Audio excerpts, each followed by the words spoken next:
আমার আপু বিয়ের আগেই পালিয়ে গিয়েছিল। তারপর আমার বাবা তার সমস্ত জিনিসপত্র ছাদের একটা রুমে রেখে তালা বন্ধ করে দেয়। তারপর সবাইকে বলে দেয় কেউ যদি এই রুমের দরজাটা খুলে তাহলে আমার মরা মুখ দেখবে। তারপরে বহু বছর পরে একদিন রাতের বেলা বাবাকে ছাদের ওই রুমটাতে এক গ্লাস দুধ নিয়ে যেতে দেখলাম। তারপর আমিও পা টিপে টিপে বাবার পিছু নিলাম। তারপর ওই রুমটাতে উকি মারতে যা দেখলাম তা দেখে আমার পুরো গা শিউরে উঠলো। কারণ ওখানে তো আমার নাম আনিকা। আমার জীবনটা অদ্ভুত ভাবে কাটতেছিল, কারণ অন্যের ভুলে শাস্তি আমাকে পেতে হচ্ছিল। আমরা দুই বোন এক ভাই। আমার বড় আপু দেখতে অনেক সুন্দরী ছিল। বাবা বড় আপুকে অনেক বেশি ভালোবাসতো। সবসময় আপুকে বলতো, তুমি যদি অনেক ভালো করে পড়াশোনা করো, ভালো রেজাল্ট করো, তাহলে তোমাকে দেখে তোমার ছোট ভাই বোনও ভালো হবে। যেহেতু আপু দেখতে অনেক সুন্দরী ছিল, তাই আপুকে দেখতে অনেক পাত্র আসতো, প্রায় প্রতি সপ্তাহে আসতো। কিন্তু বাবা কখন আপুর কাছে জানতে চায়নি যে আপুর কি কোনো পছন্দ আছে কিনা। তাই বাবা আপুর পরামর্শ ছাড়াই আপুর জন্য বিয়ে ঠিক করে ফেলছে।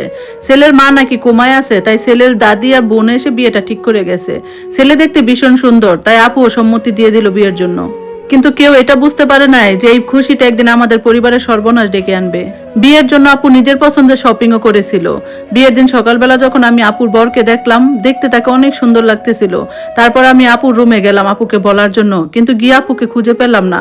তারপর আমি আমার মায়ের রুমে আপুকে খুঁজছি, সেখানেও পেলাম না। তারপর বাহিরে এসে দেখি মা মেহমানদের আপ্যায়ন করতেছে। তারপর মায়ের হাত ধরে একটা কোনায় এনে বললাম, মা আপুকে তো কোথাও খুঁজে পাওয়া যাচ্ছে না। প্রথমে মা আমার কথাটার পাত্তা দেয়নি। তারপর কি যেন ভেবে হঠাৎ করে আমাকে নিয়ে এই ঘর থেকে ওই ঘরে খোঁজাখুঁজি শুরু করলো। এদিকে কাজী সাহেবও চলে আসছে। বাবা মাকে ডেকে বলল আপুকে ওইখানে নিয়ে যেতে। মা বাবাকে রুমে ডেকে এনে কাঁদতে কাঁদতে জড়িয়ে ধরে বলল, শিউলিকে তো কোথাও খুঁজে পাওয়া যাচ্ছে না। বাবা ধপ করে নিচে বসে পড়লো, ঘামতে ঘামতে অস্থির ভাবে বলল, আমার সম্মান তো সব মাটিতে মিশে যাবে, এতগুলো মানুষকে আমি কি বলবো। তারপর মা বলল, তুমি এক কাজ করো, বিছানায় শুয়ে পড়ো, আমি সবাইকে গিয়ে বলবো তুমি অনেক অসুস্থ, এই অবস্থায় মেয়েকে কিভাবে বিদায় দিব। তখন বাবা হালকা হাসি দিয়ে বলল, আচ্ছা তুমি এই অবস্থায় এত সাহস পাচ্ছ কোথা থেকে। তখন মা চোখ মুছে বলল, আমি আমার পরিবারের জন্য সবকিছু করতে পারবো। তারপর মা বাহিরে গিয়ে সবাইকে বলল, আমার স্বামী হঠাৎ করে হৃদরোগে আক্রান্ত হয়ে গেছে, সে ব্যথায় কাতরাচ্ছে, এই অবস্থায় কি করে সে মেয়ে বিদায় দিবে। এই অবস্থায় আমরা কেউ আমাদের মেয়েকে বিদায় দিতে পারবো না। আপনারা আপনাদের লোকজন নিয়ে চলে যান, কিছুদিন পরে না হয় এই বিয়েটা আবার সম্পন্ন হবে।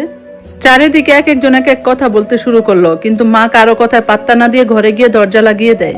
অনেকক্ষণ অনেক কথা বলা বলির পরে আস্তে আস্তে বাড়িঘর ফাঁকা হতে লাগলো। সবাই যে যার মতো চলে যেতে শুরু করলো। সেদিন সারা রাত আমরা নির্ঘুম ছিলাম। সকালে ঘুম থেকে উঠে আমরা বাড়িতে যেটা দেখলাম সেটা দেখে আমরা সবাই তো অবাক হয়ে গেলাম। দেখলাম সকালবেলায় বাবা বাড়িতে হাঙ্গামা শুরু করলো। দেখলাম বাবা আপুর সব কাপড় চোপড় নিয়ে ছাদের ঘরটাতে নিয়ে ফেলে রেখে আসলো। ওই ঘরটা অনেক বছর থেকে তালাবন্ধ ছিল। বাবা নিজে একাই আপুর সমস্ত জিনিসপত্র ওই ঘরে নিয়ে তালা বন্ধ করে দিয়ে আসলো। আর আমাদেরকে বলল, ওই ঘরে যদি তোমরা কেউ যাও তাহলে আমার মরা মুখ দেখবে। সেদিনের পর থেকে আমাদের বাড়ির সব হাসি খুশি হারিয়ে গেল। আমাদের বাড়িটা যেন কেমন মনমরা হয়ে গেছে। সব চাপ যেন এসে আমার উপর পড়লো। বাবা সব সময় বলতো, দেখবা এই মেয়েটা কোন দিন যেন আমাদের নাক কাটিয়ে কোথাও চলে যাবে। আমি খেয়াল করতাম বাবা সব সময় লুকাই লুকায় কান্না করতো। বাবার যেহেতু বাজারে একটা দোকান ছিল, তাই প্রতিদিন সন্ধ্যাবেলা দোকান থেকে এসে ছাদের উপর সেই রুমটাতে চলে যেত। আর যখন বেরিয়ে আসতো তখন অনেক ক্লান্ত লাগতো। আর তার চোখ মুখ সবকিছু কেমন ফুলা ফুলা লাগতো। এইভাবে দেখতে দেখতে 1 মাস চলে গেল।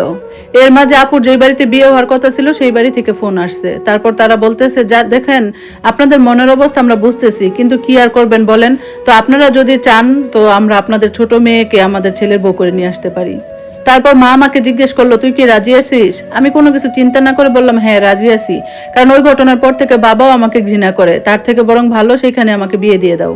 আর এই বাড়িতে আমাকে কখনোই আনবে না। এই কথা বলে কাঁদতে কাঁদতে নিজের রুমে চলে গেলাম। রুমে গিয়ে জানলার পাশে বসে আপুর কথা চিন্তা করতেছিলাম। জানালার পাশে বসে থাকতে থাকতে হঠাৎ করে চোখ পড়লো রান্নাঘরের দিকে। সেখানে খেয়াল করে দেখলাম বাবা কি যেন একটা পাগলের মতো খুঁজতেছিল। কিছুক্ষণ পরে দেখলাম বাবা রান্নাঘর থেকে 1 গ্লাস দুধ নিয়ে বের হলো। তারপর সেই গ্লাসটা নিয়ে ছাদের দিকে যাচ্ছে।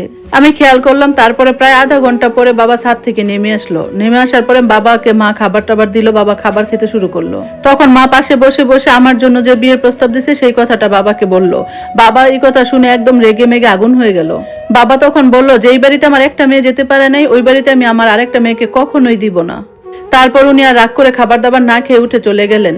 তারপর থেকে আমি বাবার দিকে সবসময় খেয়াল করতাম যে উনি দিন দিন এমন হয়ে যাচ্ছে যে ওনার চেহারা দেখলে যে কেউ ভয় পাবে। তারপরে খেয়াল করলাম প্রায় বাবা প্রতিদিনই ছাদে 1 গ্লাস করে দুধ নিয়ে যায়। আর এইসব ব্যাপারে চিন্তা করতে করতে আমার একদমই ঘুম আসতো না। আমি সারাদিন আপুর কথাও চিন্তা করতাম। পরদিন রাতের বেলা এক অদ্ভুত ঘটনা ঘটে গেল। আমি খেয়াল করে দেখলাম বাবা একটা প্লেটে করে খাবার নিয়ে সিঁড়ি বেয়ে ছাদে চলে যাচ্ছে। আমি অবাক হয়ে গেলাম। ভাবতে লাগলাম যে বাবা প্রায় সময় দুধ নয়তো খাবার কিছু না কিছু নিয়ে ছাদে যায়, কি করে ওইখানে নিয়ে? কোনো না কোনো রহস্য তো অবশ্যই আছে, না তো বাবা প্রায় সময় সব খাবার নিয়ে দুধ নিয়ে ছাদে যায় কেন, কি করে? আমিও তো সারার পাত্রী না, আমিও চিন্তা করলাম যে না, এই রহস্য আমাকে বের করতেই হবে। তারপর আমি পা টিপে টিপে বাবার পিছু নিয়ে সেই ছাদের সিঁড়ির ঘরে গেলাম। ছাদে উঠে গিয়ে আমি একটা জিনিস দেখে খুব ভয় পেয়ে গেলাম। যেই রুমে আপুর জিনিসপত্রগুলো রাখা ছিল সেই রুমের দরজাটা খোলা ছিল। বাবা আপুকে খাবার খাইয়ে দিচ্ছে আর বাবা আর আপু দুজনকে জড়ায় ধরে একে অপরে কান্না করেই যাচ্ছে।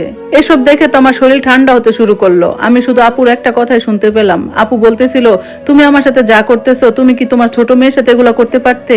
বাবা তখন আপুকে বলতে লাগলো, আজকে আমি তোমাকে এমন এমন কথা বলবো যেগুলো তুমি আগে কখনোই শোনোনি।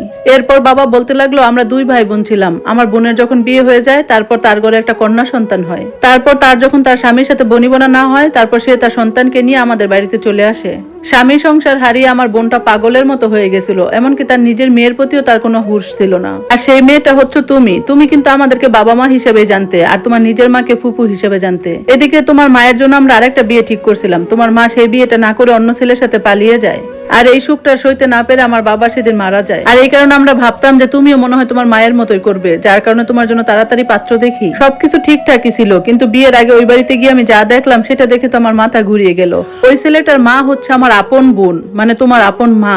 তারপর আমি কি করব, কিভাবে বিয়েটা ঠেকাবো কিছুতে বুঝে উঠতে পারতেছিলাম না। আর কারোর সাথে যেটা শেয়ার করব সেটাও আমার সাহস হচ্ছিল না। পরে বাধ্য হয়ে তোমাকে ছাদে ডেকে এনে এই রুমে আটকে রাখি, যাতে করে ওই বাড়িতে তোমার আর কখনো বিয়ে না হয়। এদিকে তার আমার ছোট মেয়ের সাথে ওই ছেলেটার বিয়ে দিতে চাইতেছিল, কিন্তু আমি সেটাও না করে দেই। এসব কথা শুনতে শুনতে আমি তাদের সামনে চলে আসলাম। তারপর আমি বাবাকে বললাম, বাবা, ফুপুর ভুলের শাস্তি তুমি কেন তাকে দিতেছো? এরপর বাবা আমাদেরকে জড়িয়ে ধরে সে কি কান্না।